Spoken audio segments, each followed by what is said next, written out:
Welcome to episode 5 of the Bruin by Sid podcast. Today we have a awesome new guest, something a bit different, but something everybody watching this can resonate to. We have James Miguel, a top financial advisor based in the UAE who has been helping entrepreneurs, business owners, and individuals scale their finances. So James, how's it going? Yeah, good. Thank you. Thank you for inviting me along. I believe you have been in Dubai for the in the UAE for the last 9 years. Yeah, Please tell me a little bit more about yourself. So, well, yes, as you say, 9 years here from Scotland, as I'm sure you can gather from the accent. So, I studied law. I got a law degree in Scotland and a diploma in legal practice, but graduated in 2008. The financial crisis gave me... I always had an interest in finance, so eventually moved into that with Morgan Stanley in Glasgow, an investment banking company. 6 years there, and then I got the opportunity to move out to the UAE, and I've been here for 9 years now. So managing individual finances, things like that, and helping people, which I really enjoy. That's fantastic. So we can get straight into it. Yeah. I have one main topic which I want to cover right now, which is personal finances. Okay. People are 20, people are 30, people are 40, and they still don't have a savings account. They still don't have an emergency pot to get to once we're in an economic downfall. I want to ask you one very important question. Yeah. What should 20 to 30-year-olds be doing right now if they're not already on an investing plan? I mean, to be honest, this is quite a tough one because I've got differing opinions on it, right? So for me, the main error, which I see younger people doing, is no planning for their retirement at all. Yeah. So this is very evident in Dubai. Yeah. So a lot of people spending all their money driving the Ferraris or whatever. The G-Wagons. Yes, Yeah, exactly. yeah. Driving them up and down Sheikh Zayed Road, but ultimately they don't have anything in their Savings account. Yeah, exactly. They don't have any kind of financial plan in place. Living for the now, essentially. A good wee piece of data I brought on this one. If you were to invest $100 in the S&P 500, which is the US index, in 1980, that would be worth today around £15,000. From 1,000? $15,000. From 100 or 1,000? From $100. Wow. So that just kind of shows you the power over the length of time we're talking about. So if you're talking about a 20-year-old, the reason I chose 1980, because if you were 20 and you were retiring at 65, which is often a common retirement age, $100 would turn into, and $100 in 1980 is only, with inflation, equivalent to $388 today. That's nothing. Yeah, it's not a lot. So if you were to put that in and just leave it, don't touch it for 45 years until you're 65 years old, it'd be worth just under, with the annual return rate of 11.67, which the S&P averaged over that period, just under $15,000. Wow. From 100 to 15,000. Yeah. So it shows you the power of investing over the long term. So this is essentially, when you're just spending, living paycheck to paycheck, this is what the younger people are missing out on. Investing. Okay? Yeah. For me, I did say I've got different opinions, and I do believe that people in their 20s should be spending kind of time identifying what they want to do with their lives, trying different things. Shouldn't that be in your teenage years, like 16, Well, 17, it's 18, harder 19? for some people. Okay. It's harder to know exactly what you want to do. So yes, you might now, you're 16 years old and you might decide what you want to do, but you go out into the real world, you go out into the workplace and you do that job and you decide it's not for you. Wow. So I've always kind of believed that even your 20s should be, try different things until you find what's right for you. You don't want to be stuck in a job for 40 years that you hate. Yeah. You know what I mean? So go out there and try things. So I wouldn't say it's all about investing entirely, but get the power of getting something started. It doesn't have to be anything big. $100 isn't a lot. Nothing. Yeah. You can make it off a day of a lemonade, a week of a lemonade stand. Yeah, wow. Maybe. Certainly in Dubai summer, you probably Yeah. could. Yeah. And for teenagers, we have a lot of people who are now 13 to 16 to 17 to even 18. You know, everybody has a small side hustle, as some people like to call it, whether it's reselling Nike shoes, whether it's doing ads, whether it's even washing cars in ultra detailing. Should people who are 15, 16, 17, 18 be putting their money into the S&P 500 like a lot of these finance influencers are telling them to do? Or should they be investing in themselves in the sense of a course or something on the lines of that? For me, again, I've got conflicting views on this. So we just spoke about the power of investing over the long term and what that money could be worth in 45 years' time. But the flip side of that is if you were to invest into yourself and then increase the skill level you have. Yeah, exactly. Increase your skill level. You've got that for life. And increase your employability. It might open up your prospects to double your salary. That could be worth more than any investment ever could be. Okay, so yes, as the finance guy, I'm going to encourage you. I'm never going to discourage you from investment. By all means, invest in yourself. By all means. Yeah. And that as well, you've got plenty of time. You're talking about a teenager.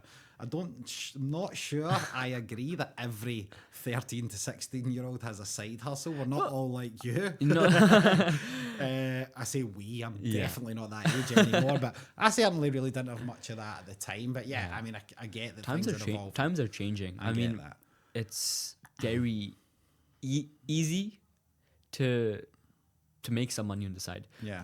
Maybe in America it's a little bit more easy. You can mow lawns. It's the very traditional way. In Dubai it's a bit harder. Yeah. But I see people in my school doing it, you know. You have your average 16-year-old kid. I say kid because I'm a kid too. But, you know, they're maybe making a clothing brand with a print-on-demand, you know, a business model, which for some people it works. And then all I see is people just splurging their money into showing it off, which I don't really understand why people show off on a personal level. But you know, they do money spread and they post it everywhere. But the real wealth really does come from putting the money back, staying quiet, and releasing, I imagine. Now we've talked about the teenage, we talk about the 20 to 30s. Now, if I'm 30 to 40 and I have $0 in my savings account, I have living paycheck to paycheck in Dubai with inflation and a bad employer, and I'm not, you know, easy to employ because I'm not that skilled. What can I do? If I want to retire, let's say by 65, even 70, what can I do in 30 to 40 with not much in my hands to retire? So, I mean, in terms of where you're at there, so what I would be saying in that scenario is to get a plan in place. Okay, sit with a financial advisor, discuss where you're at now, where you want to get to in the future. So if I'm working with a client, I'm looking at their goals. I'm looking at where you want to retire, because obviously that's going to dictate how much money you're going to need as well. Yeah. Okay. So if I was to retire here, it would cost me a lot more money than it would to go back to Scotland or to go to Spain or something like that. Now, if I work from that and work forward, basically the way we would try and work someone's retirement plan is for that to pay them an income. Okay. Okay. So they're living off the growth of that. Yeah. A figure which is always pretty easy to work off of would be doing it in pounds for someone going back to the UK, £50,000 a year. That's livable? Yes. Seriously? Well, possibly. I'm just keeping the numbers relatively simple, depending on what type of lifestyle you want to live. Okay. I mean, that's obviously a few thousand a month. You're talking about just over £4,000 a month. Depends, because if in retirement, we're talking you might have a house bought and paid for. Possibly. You might have a car bought and paid for, so your expenses should be relatively low. But the flip side, you've got a lot more time in your hands. So generally, people now would spend more money when they are not at work at the weekends, when they are going on holiday and things like that. So now that type of time, that's all the time you've got. You're constantly not at work, so you've got more time to spend money, to go away for a weekend, to go out for lunch, to do all these types of things. So normally when I'm doing this type of plan, I would tend to encourage people to pick the larger target. So if we're talking about where you want to retire, pick the one that's most expensive, because pick the worst case scenario to really try and aim for the moon and get exactly, land on the stars. You know, and then how much you want. So in an ideal world, we can factor inflation and everything into that when we're doing these calculations. But I said 50,000 just to keep the numbers relatively simple. If you're looking at a retirement, then you would need a pot of £1 million to pay you 50,000 a year at 5% drawdown. But what about, let's say if the banks, this is something I want to touch on. if I have let's say in dirhams, because I don't know pounds too well. If I have 1 million dirhams today in my bank account, and the banks, I would imagine, is giving you right now 4%, depending on which bank you go to. I think WIO was giving you 5.5% a few months back. Yeah. But on average, it fluctuates with depending on what the Fed rates are. But let's say it's 4% on average on a 5-year basis.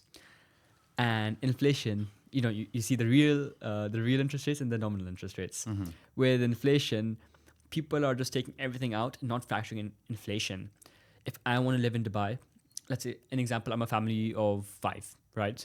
And my parents want to retire. Let's say they can't retire with 300,000 dirhams to feed 5 people. Let's say they're paying off a house, an example. Okay, maybe you rent the house. That's X amount of income.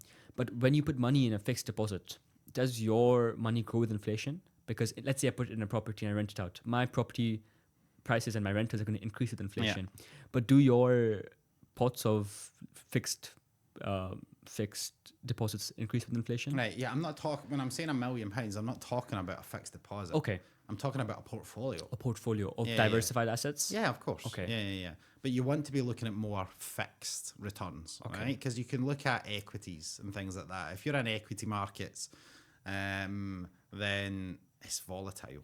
We spoke about the S&P doing 11.67% over the last 45 years.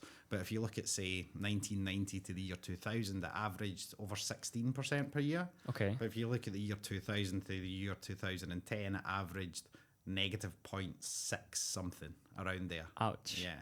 So you can't do that in retirement. You don't want that. You want steady fixed income. That's why we see 5%. And of course, we're talking post-inflation with all that factored in as well. And you might have fees or anything in some kind of policy, or depending on what it is, really. If you're talking about property, for example, you might have costs involved in that as well. But basically a portfolio which is going to pay you that. Something so that very you can diversified. Draw down 5% growth. Okay. So all you need to do in your portfolio is make 5%, and then at the end of the year, you've still got your million. Yeah. Okay, so it doesn't, if you retire at 65 or 50, whenever it is you want to retire, it doesn't matter then if you die at 65, 68 or 160. You can spend that 50,000 every year and never worry about running out of money because you're only living off the growth. In your experience, in the average family, you could say higher middle class, and to all of them who've retired, let's say they've gone back to the UK, some of them have stayed in Dubai, some of them have maybe moved to Spain, or maybe some of them have moved to Bali or Thailand to have an economical living. What's the area which you've seen people most successfully and happily, being fulfilled in the area to live in? The average higher middle class. Where are people happiest living? Yeah, to retire. I mean, that's a tough one. Yeah. It depends. Obviously, that's personal. Okay. I mean, it depends what type of lifestyle you want. If you just want to go and sit in Thailand and enjoy a bit of weather, that might be very different to going back to Scotland where it's a lot colder, depending on what, if you want to be close to family, if you want to, it's really personal. So, I mean, there's no one destination which is going to guarantee you happiness. I mean, it depends on what you want out of life and what your family situation is, what your financial situation is, everything. What are the top 3 locations people do retire to? Let's say if I'm living in Dubai, where are the top 3 locations you've seen people? I mean, personally, but I've seen a lot of people will be going home. They're only here for, depending on where you're coming from. Not a lot of people come here to retire here. Okay, it's becoming more possible now with the likes of a golden visa and things like that people can get. But a lot of people are coming here with the view of a certain time period, that they're coming here to earn money. Don't get me wrong, most people go beyond that time period. Yeah.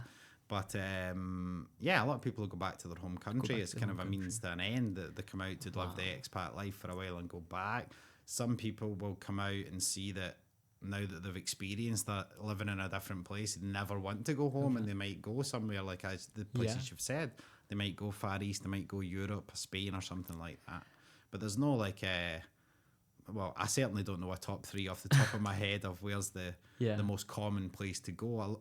Dealing with a lot of UK clients, I'd probably say UK is they just return home, Wow. And I imagine they have their own benefits when they go back home, free healthcare and some subsidized things here and there. So it'd be a bit easier than Dubai. Since I mean, that is a factor that comes into it for us as well. So, excuse me, if I'm looking at where you want to live. When you're actually moving, I need to factor in things like what's the tax system going to be like. Okay. So there are certain products we could use depending on what jurisdiction you're moving to.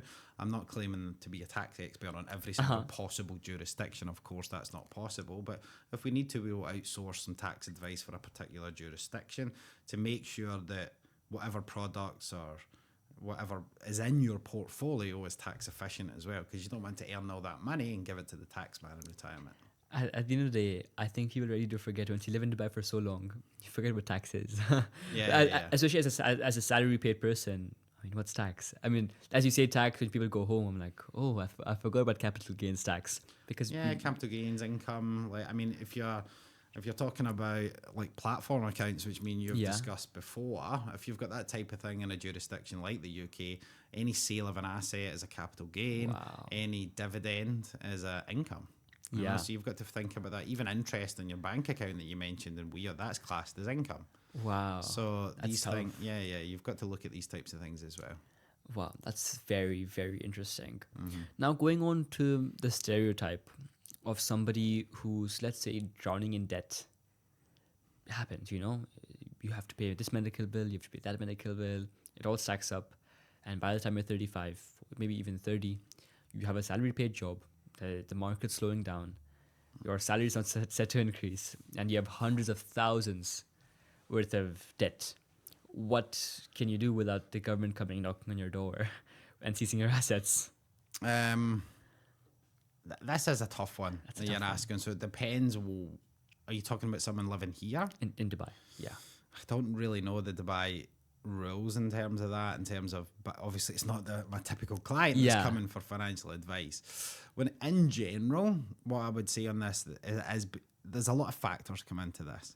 I think some of the things that we've kind of covered already, like talking about sitting down and making a plan, obviously helps. Yeah. What I would add to that in that type of scenario is to work out your do a 3-month period where you know every expense, everything that's coming in and everything that's going out, to get an exact idea, and then you can look at if you can make savings in any kind of place like that.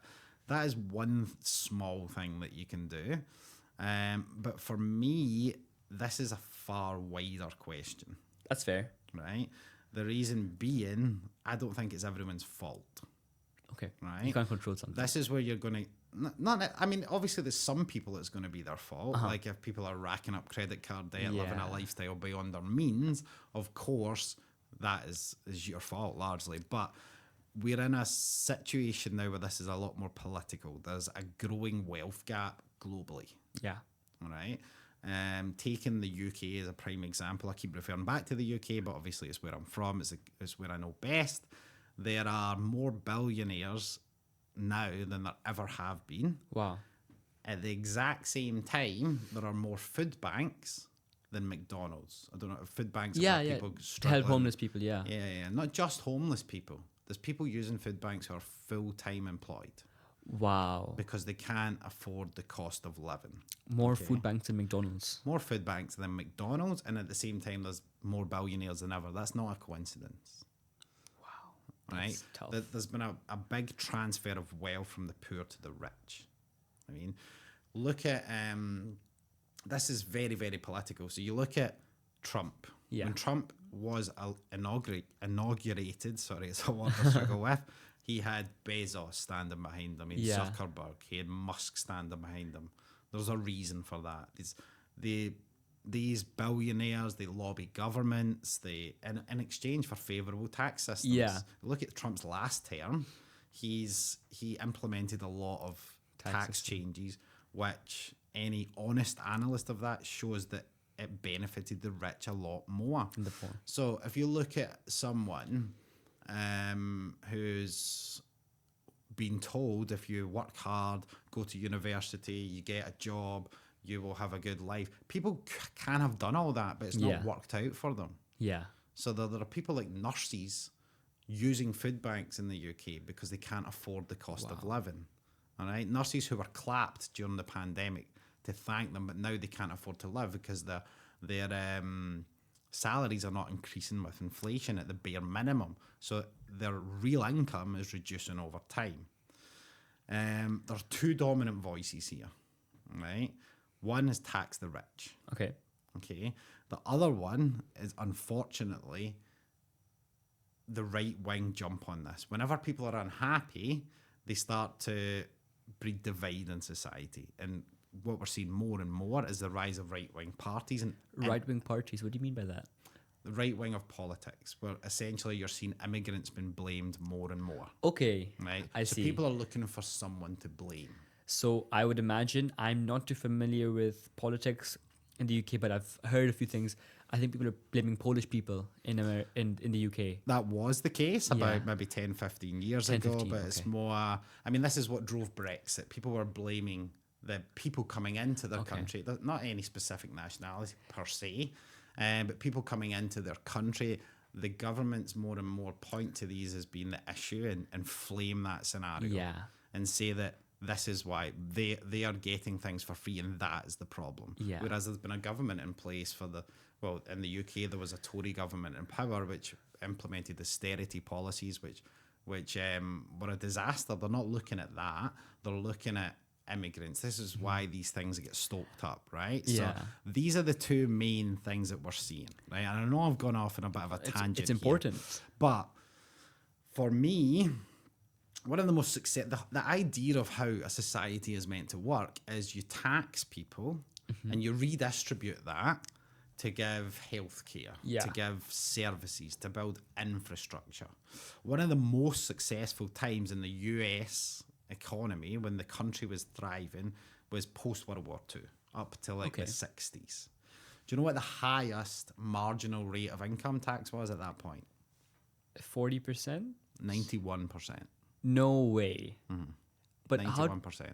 That's. Do you know how the marginal rates work? It's over a certain I don't remember what thresholds. Yeah. Yeah, so maybe anything you earn over $1 million, or maybe it was $1.5 million. I don't know. I'd have to check the figure, but over that figure, you're paying 91% tax, Wow. and that money is redistributed. That is crazy. I mean, if you look at someone like Rishi Sunak, who was the Prime Minister in the UK, he's worth £7 billion. Wow. Pounds, right? Now, we spoke about 5% drawdown. That's quite easy to make 5%. That's £35 million a year passive income. For him. Yeah. Could What live do you a think he's lavish doing? life. Like, well, of course you could, but could you spend that? No, I mean, what do you spend it on? Like Yeah, 10 so yachts? what do you think he's doing with it? Wow. He's buying up more and more assets. So you've got a working person who is struggling to compete with that. How can you compete with that? If you go back to just my parents' generation, they were teachers and were able to afford houses, and people in standard, normal jobs were able to afford housing. They were able to afford certain things. But if you look at, there's a reason why this place in the UAE is full of Irish teachers, Yeah. because they can't afford a home It's in Ireland. There's a big They just crisis, right? They can't afford it. So they come out here and get some tax-free money.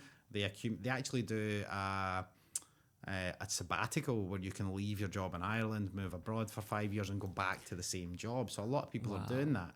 They'll move out here, they'll earn some tax-free capital. It's actually a good setup they've got here where they get accommodation given to them. They're able to save a bit.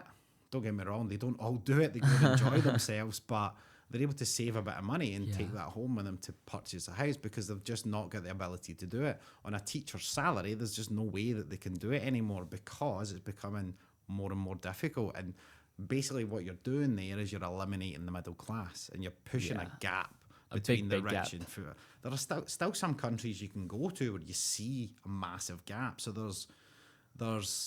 it's not normal to have the middle class that we have. If you look over history, most of the time, there has been a very, very wealthy part of a society and a very, very poor part of society. Every capital city has a poor part and a wealthy there's part. places you can go, South Africa, Brazil, places where you can go and see that massive gap.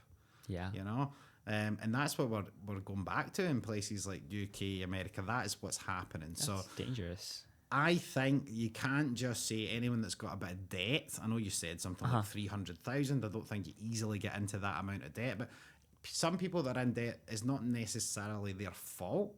And I think the message to essentially tell them they've got to sit down and look at their Yeah. expenses is a bit wrong in the respect that It's hard. you're essentially blaming them. You're essentially saying that this is your fault. But I mean, if I even look at doctors, my sister being a doctor in the UK, they were out protesting over the last couple of years in the UK, not asking for a wage rise, just asking for their wages to be brought back in line with inflation.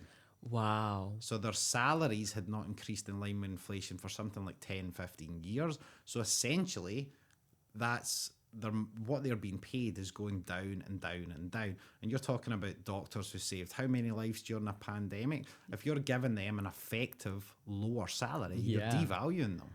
And they save lives. It's not like it's a small thing. To have nurses working full time and to be using, so that is for me, a massive problem in society. I think to answer your question about what people should do, become more politically engaged. Wow, okay. So there's a great guy that I follow called Gary's Economics. Okay. He's got a channel on YouTube. He's UK based, used to be a trader. He was in Japan, I believe, and somewhere in the Far East. I think it was Japan. And then he moved back to the UK. He's very, very wealthy himself, but he is campaigning on the tax right side of things. Wow. And you can see him being discredited by the rich because they don't want his voice to get amplified, but he's getting a bigger and bigger following. Which person with money wants to give more money away when you can keep it? Yeah, exactly. But even to a point when you have so much money, you can't do more with it. Like if I have 100 million in the bank, that's around $20 million. I mean, what do I do? Buy a private jet? Buy one more private jet? Yeah, exactly. It becomes useless. For me, I don't think billionaires should exist. Really, I don't think it's you just don't need that amount of money. It's just an insane figure to have, and morally, how can you sit there when you know? The figure I wrote down for you right now, 42 people have the same wealth as the poorest half of the world population, which is 4 billion people. 4 billion? 42 people, 42, 42, have the same wealth as 4 billion people. Wow. Yeah, that is insane. You know what I mean? So these powerful people, when you look at people lobbying, look at Musk, just go and start Googling how much he donated to Donald Trump and how much his value increased after Donald Trump was elected. It's probably the best investment he's ever made. Yeah. I mean, because people know that his company is going to soar. Yeah. He's a different example because people are wise to him. Tesla factories and showrooms it's are being attacked and things like that. It's tough for him right now. So, yeah. But yeah, also, you can see that some of the hate that he amplifies. Yeah. And how he blames different minorities and things like that. And not to mention the controversial sign, shall we say, that he made on stage as well, because he's trying to divert the blame. He's trying to show it's not us. It's not... Trump's great for that as well. How much does he amplify the immigrants? We're going to build a wall. We're going to do that. He's a businessman. He's not for the people. He's for the business. He's for himself. Yeah.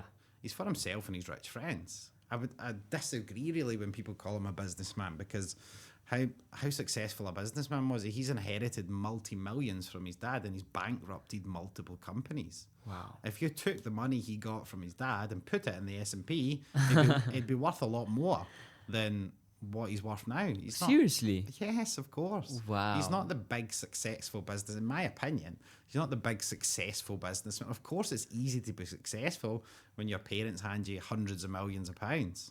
Of course it is. You can do whatever you like with it. I'm sure you could do it. It doesn't make you a massively successful businessman. If you've got money to build a hotel, and then you can, of course it's not that difficult. Yeah. To an extent. That's... Wow, I did not know he had hundreds of millions down his pocket when he was born. Oh, yeah, of course. That makes it very interesting. Of course. Now, leading to the average Joe, as we were talking about, personal finances are, as we mentioned, very important. If you don't have it when you're 50, when you're 60, and you have nothing in your pocket, that's when you're going to be crying because of your previous actions. What's the biggest misconception that you see in this day and age with the average millennial, the average 20, 30, 40-year-old about their finances? That, I should invest in gold, I should only buy when it's at the top of the market, I should time the market. I mean, what exactly do you hear most commonly that is really firing back at these investors? I'd say, yeah, like for me, one of the problems is people looking for. I think I see this a lot in crypto. People love crypto, so People have quick money. exactly, Quick money. they get rich quick, and that's why people love crypto. I don't think not just millennials. Yeah. I think probably almost every client has asked me about crypto. Seriously. Yeah, well, of course, people want to know like if I find the next Bitcoin, then I'm Yeah. going to be a multi-man. Of course, but it's not something I advise on. I don't know. It's risky. Yeah, of course it's risky. That's the one thing I say. Don't put any more money in than you can afford to lose. 100%. Don't have a massive chunk, a percentage of your portfolio in there. Yeah, I mean, the kind of thing we touched on before as well for the younger people about not having any sort of plans in place. If you look at the UAE is a good example because we don't. If I work back home, I pay national insurance contributions, which is a state pension. Wow. Okay, so I have a state pension, and when I work for a company at home, I have a company pension as well. So I mentioned I worked for Morgan Stanley for 6 years. I've still got my Morgan Stanley pension. I'm not allowed to touch it until I am 55. Wow. Yeah, so that's encouraged. And when you have that type of scheme, it helps. Well, when you have that type of scheme with your employer, so they have to provide you that. Okay. So it's part of your package, right? But they also incentivize you. So Morgan Stanley, for example, I'll just make some numbers up, but whatever my package was, they say it's part of your package.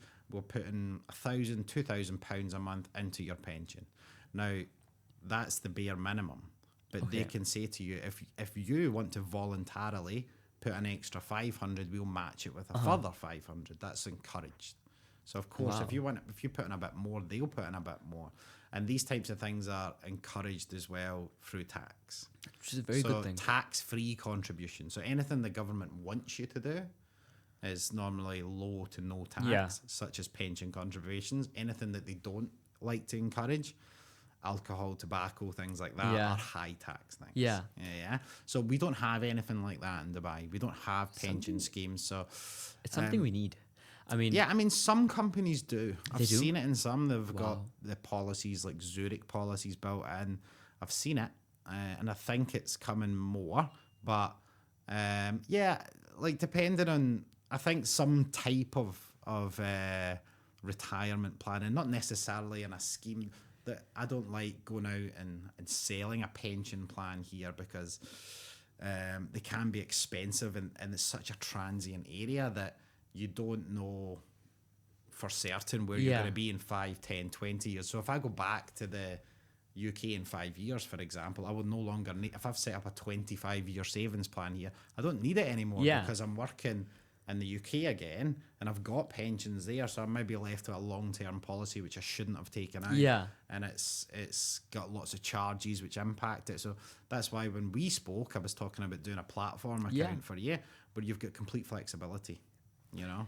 So to have something, so not to go back to answer your question again, misconception for me is looking at like the wrong things, looking at the hype around the crypto, and not doing proper planning, not sitting down with an advisor and someone who's got experience in these types of things. I mean, I've seen people myself, millions in, zero out. Yeah, you know, everybody has the dream lifestyle. I want to go to Bali. I want to be on a yacht today. I want to be on a private jet tomorrow. That's not possible without very, very hard work or very, very, very, very high luck, right? Yeah, I mean, the flip side of that is I don't discourage these types of things. So I'll always say to a client, if you don't do everything for retirement, don't save all your money for retirement at the expense of your life now, because you never know what's around the corner. That's true. You never know when you could. If you want to go out for dinner with your family, if you want to go on a holiday away, do it. Like, you know, but like don't spend everything, of course. Yeah. But within your means, but you should be enjoying your time now because you never know. You should be fulfilled with your life to an extent, which is very important. Yeah. I think there's a big problem right now with the Dubai market, right? And it's for sure going to correct over the next couple of years, but the cost of living is getting way too high.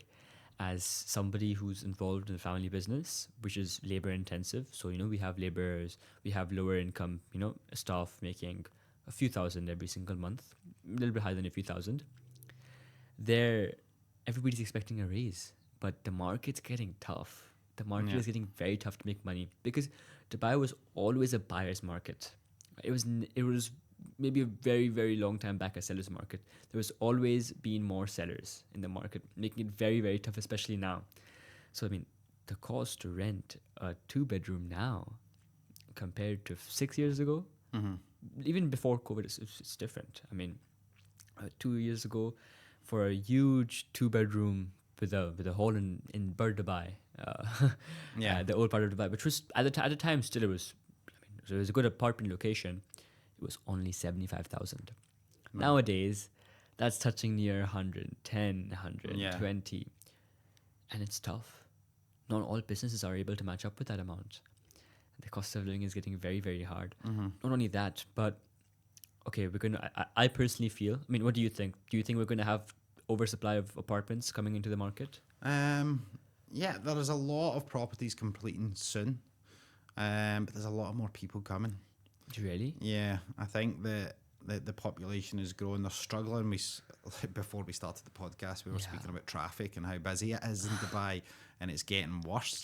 I actually heard on the radio the other day that they're going to start trying to combat that by bringing in the lanes which are specific for people who are carpooling. I don't know if you've heard of this. Yeah, I've had it in back home. You get it in America. These types of things that if you're driving alone, you're not allowed to use these lanes, but if you're carpooling, to reduce the amount of cars on the road.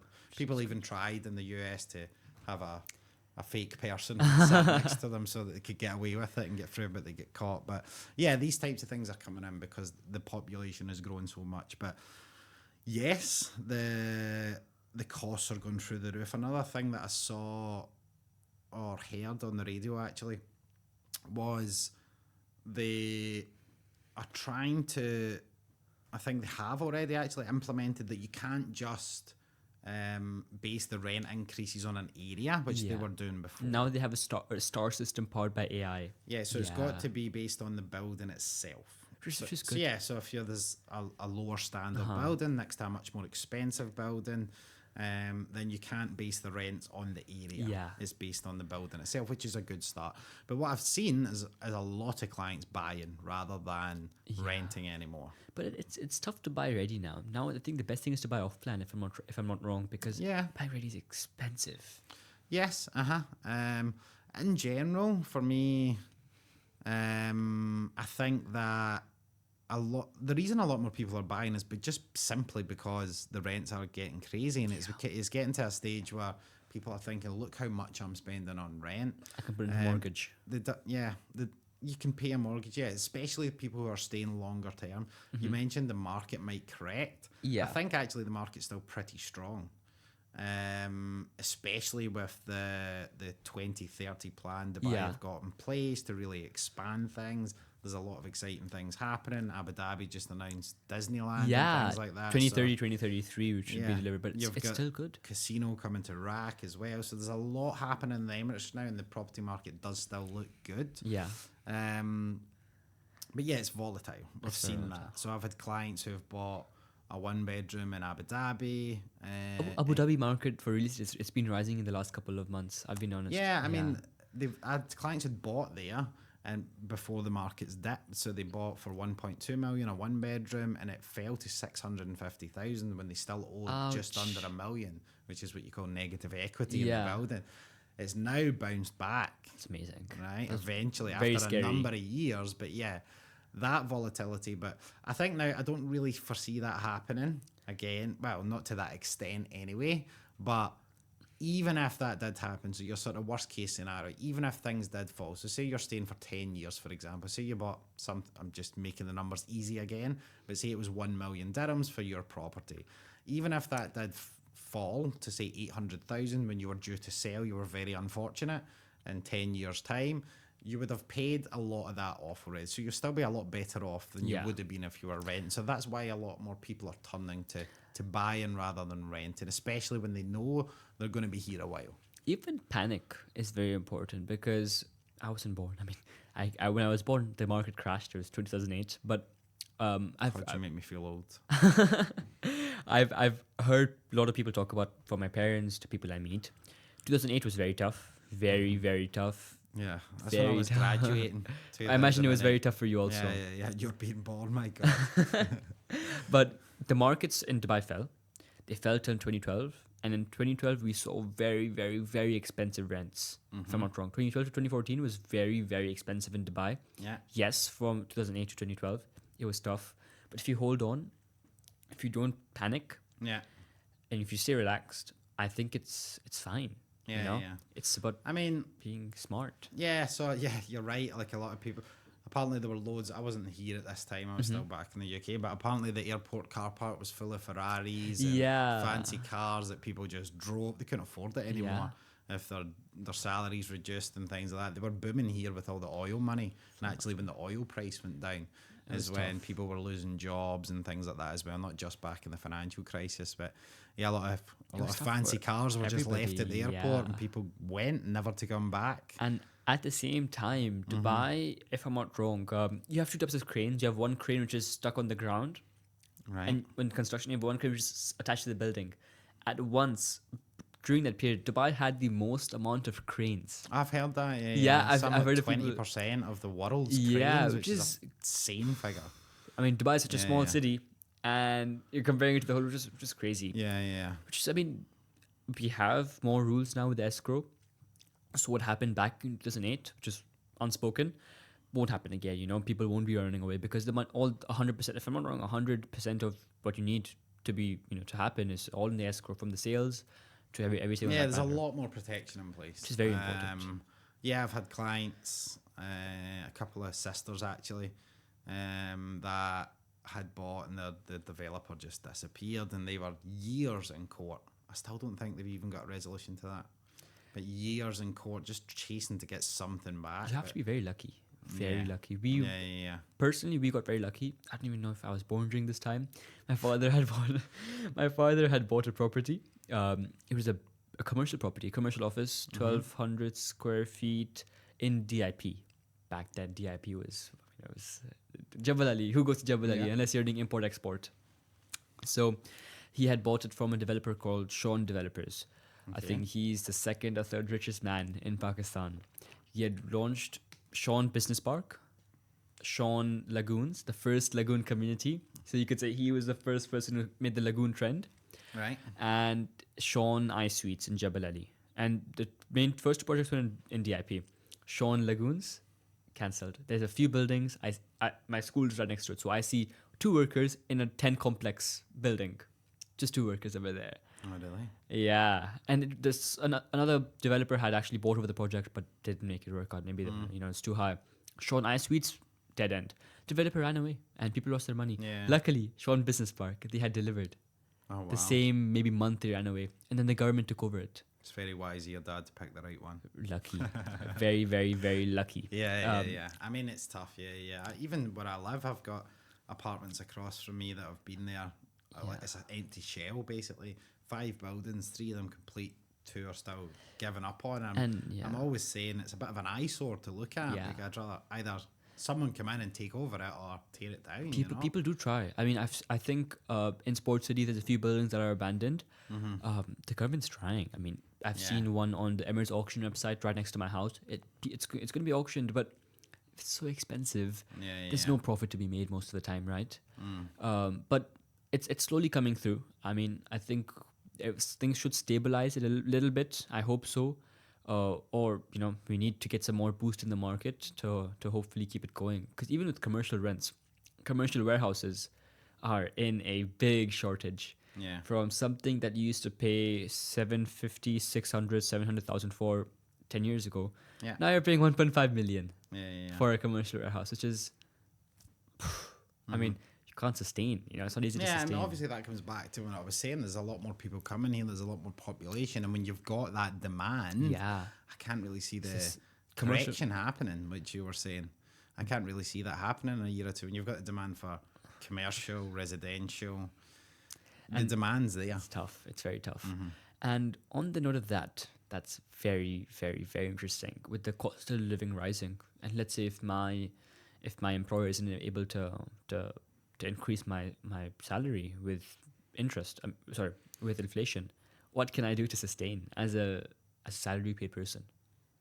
I mean, it's a tough one. Like, it's just whether or not your job's going to be financially viable anymore is quite.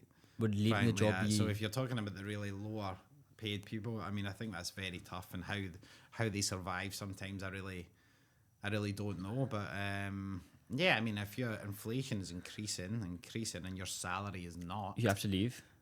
well, maybe. I mean, if people are coming from in for the lower skilled, lower paid, well, not necessarily lower skilled, but Lower paid, yeah, maybe the lower even paid 3, jobs 4, here, if 5,000 dirhams a month. yeah, if It's the tough. cost of living is going up and their salaries are not matching, then maybe it's just not financially viable for them to be here anymore. It's a tough market. It's a tough market. Yeah, certainly. And on the note of that, I imagine as a financial advisor, you have your eyes on stocks 24/8, I should say. Dubai has a lot of IPOs coming out. Talabat had recently released their IPO. Lulu Group had recently released their IPO, and a lot of people have done Salik. Do you see? Have you yourself, or have you ever advised your clients to invest in the UAE IPOs? No, quite frankly, no, I've not. I've actually got Talabat clients, and yeah, obviously there's been quite a few here. People have made one, yeah, I would imagine. I mean, it can be a good thing, but it's a higher risk game. High risk, okay. Right? So, I mean, investing in any individual company That's fair. is much higher risk.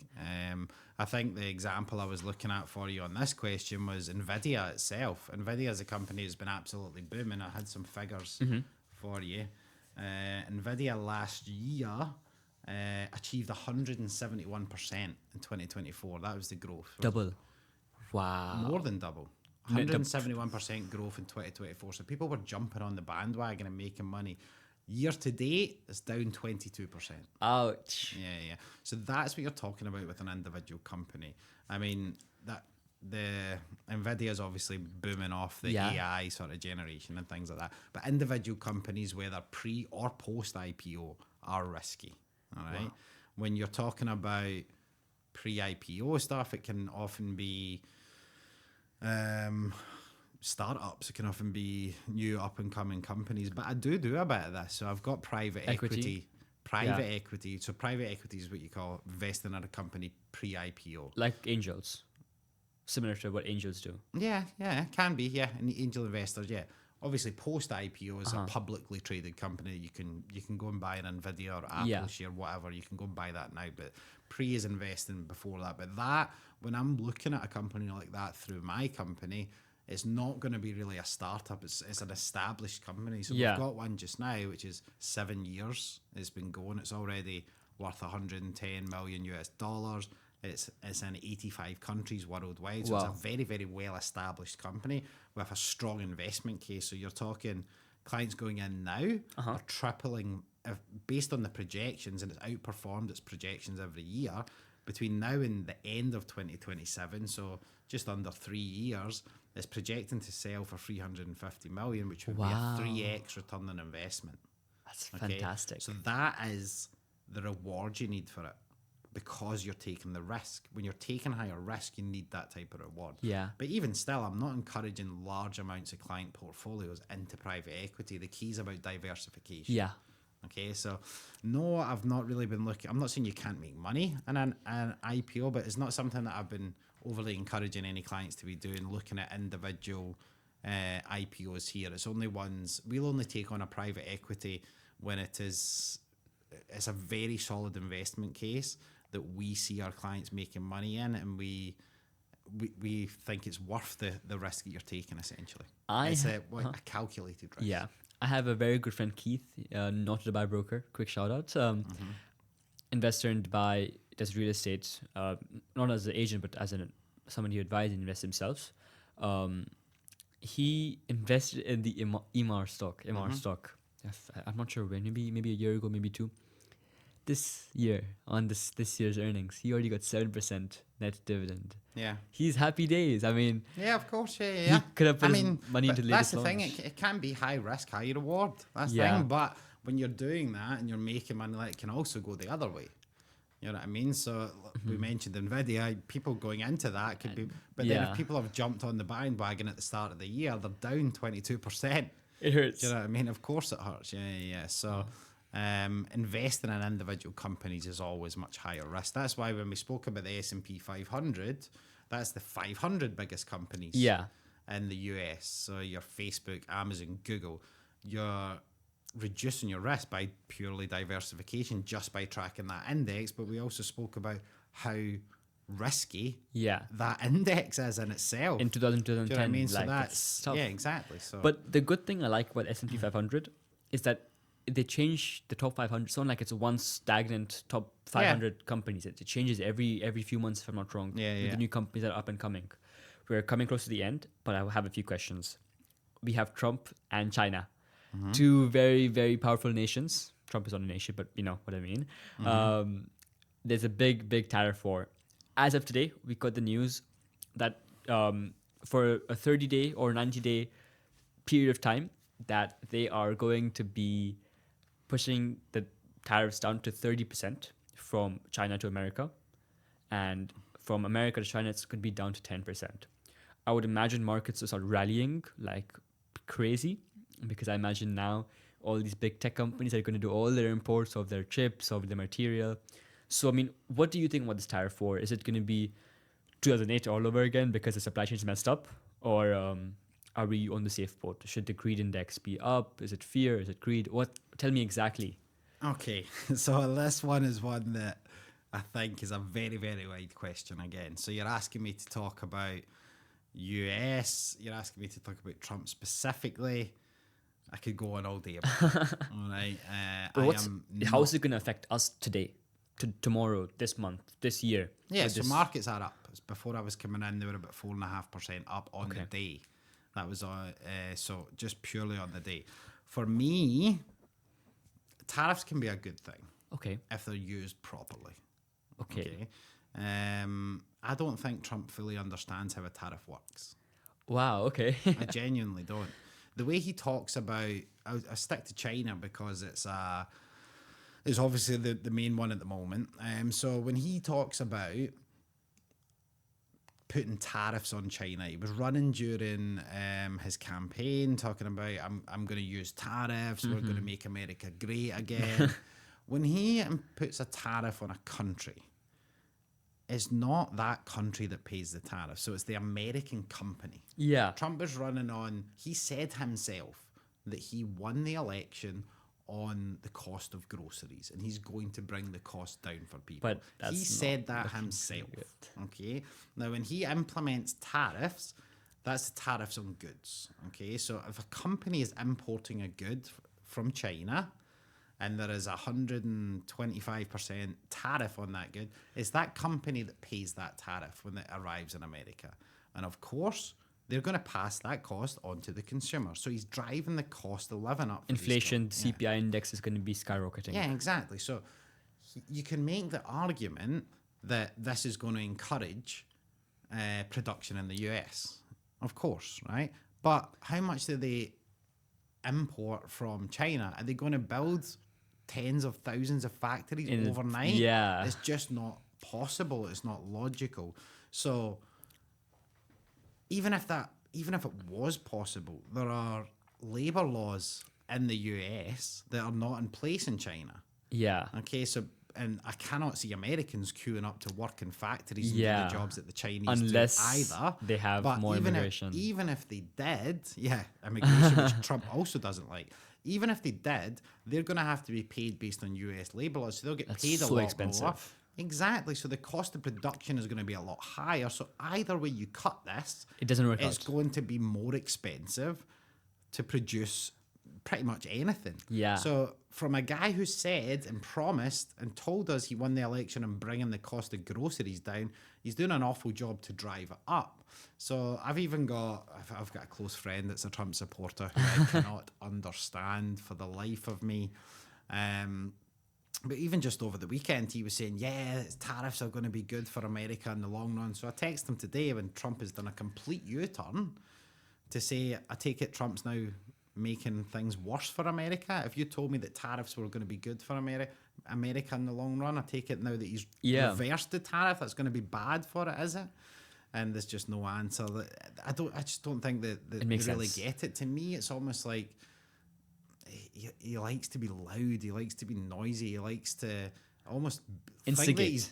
Yeah, of course. Look what he's doing to when he came in. He's talking about changing things to the Gulf of America. Yeah, that was the most unneeded thing. He's even put tariffs in places where there aren't even any people. Did you see that as well? There's islands with McDonald's penguins islands, and things. Mauritius. It's absolute insanity. Yeah, it's a joke. I think the chaos of it all is what the market's absolutely plummeted. It's volatile, right?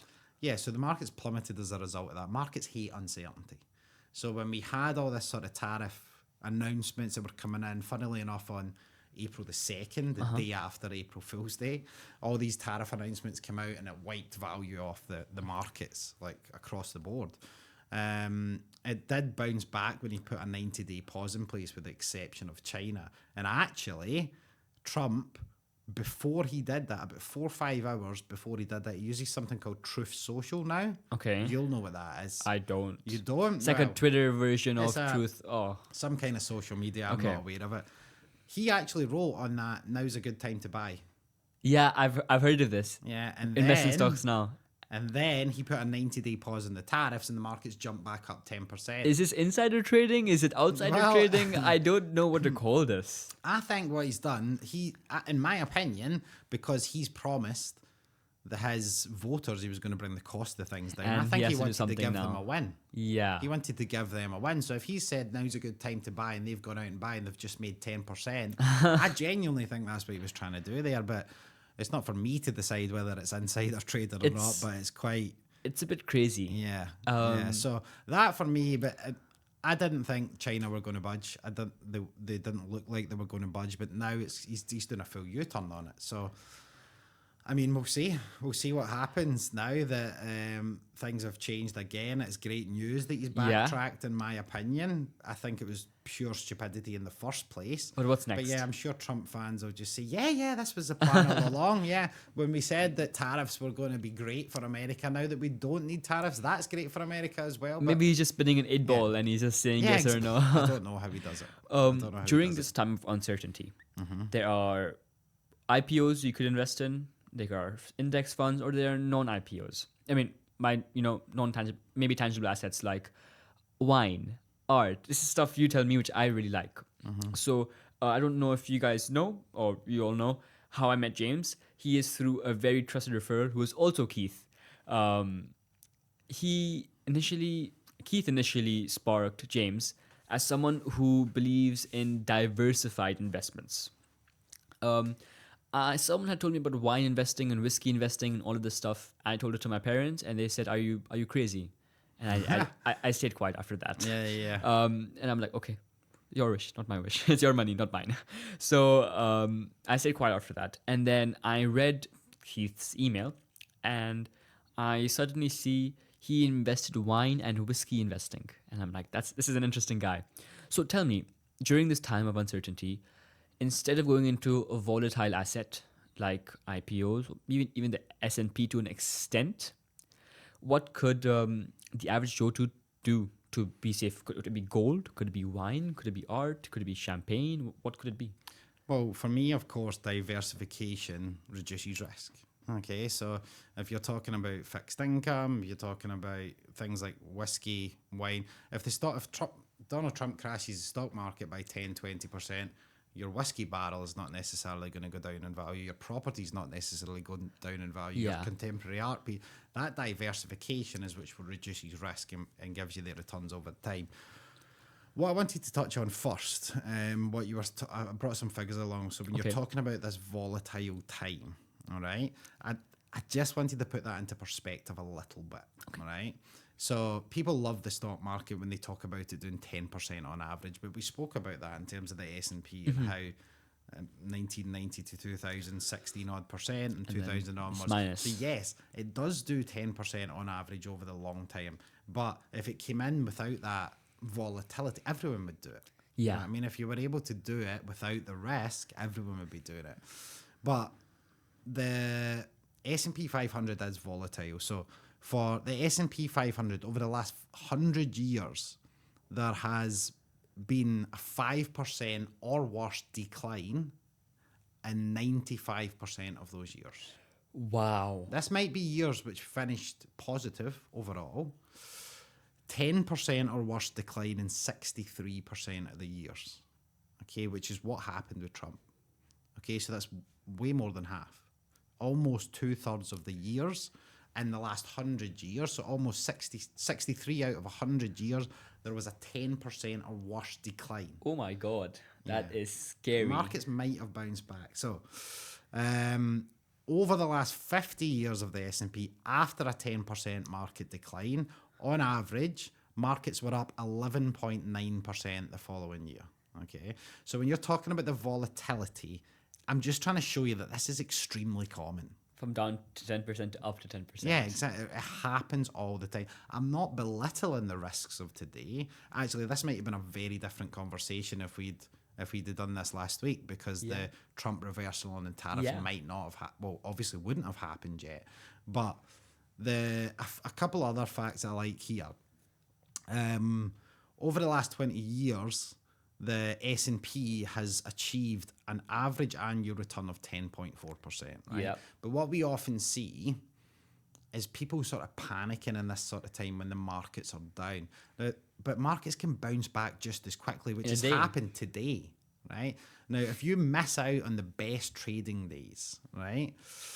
If you remove, so over the last 20 years, the S&P has done 10.4%. But if you remove the best 10 days in those 20 years, only 10 days, that 10.4% drops to 6.1. Wow. Just for removing 10 days.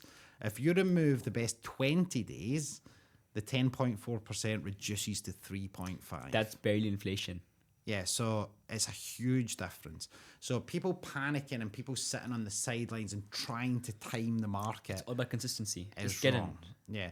The only way you can do that, so when I speak to clients about investing in the S&P over the long term, let's take it back to when I told you about investing $100 for 45 years. That would have involved sitting through 2008 and watching your money half in value. More than half.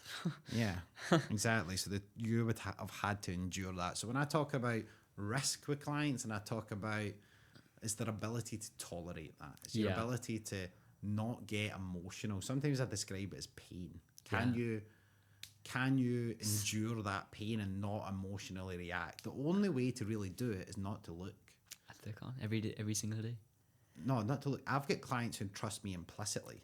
Wow. So they'll have platform accounts and I can see how often they've logged in. Some of them never log in. They just leave it to me to do.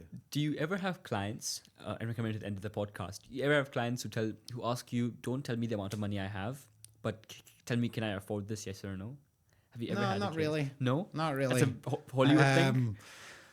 No, it's not really up to me to say whether or not they can afford it. It's entirely up to them. I mean, I've got a wide range of clients. I've got some very high net worth individuals that I deal with. I've got smaller clients as well. I like helping people, so I'll do it for friends. For yourself, we were looking at helping.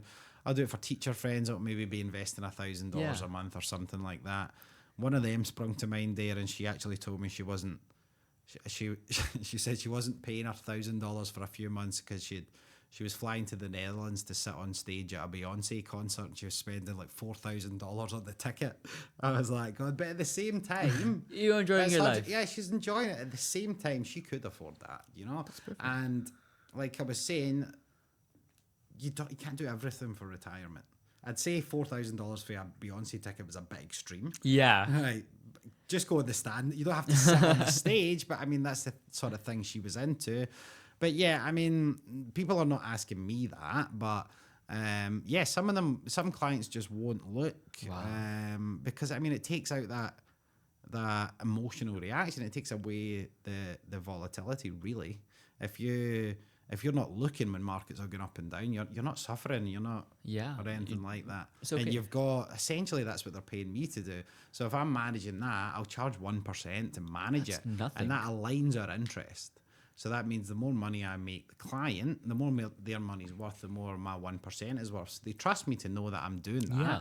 Yeah. I'm managing it as best they can. So essentially, that's what they're paying me to do. So they don't have That's to perfect. I mean, that's why a high net worth investor should work with somebody like you.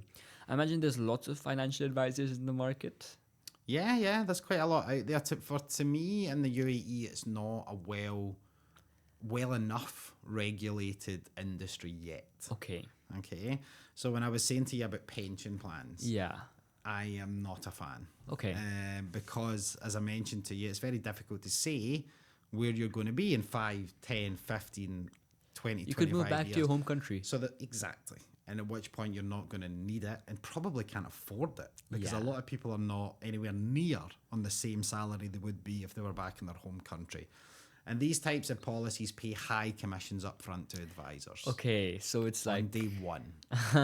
So if I sell you a 25-year savings plan, you make one payment and I'm paid my commission. it's That's like it. some real estate projects, we could say. Yeah, People are so giving 7% commissions. you and still yeah. get a lot of advisors who will do that type of thing. And they don't care about you on day two.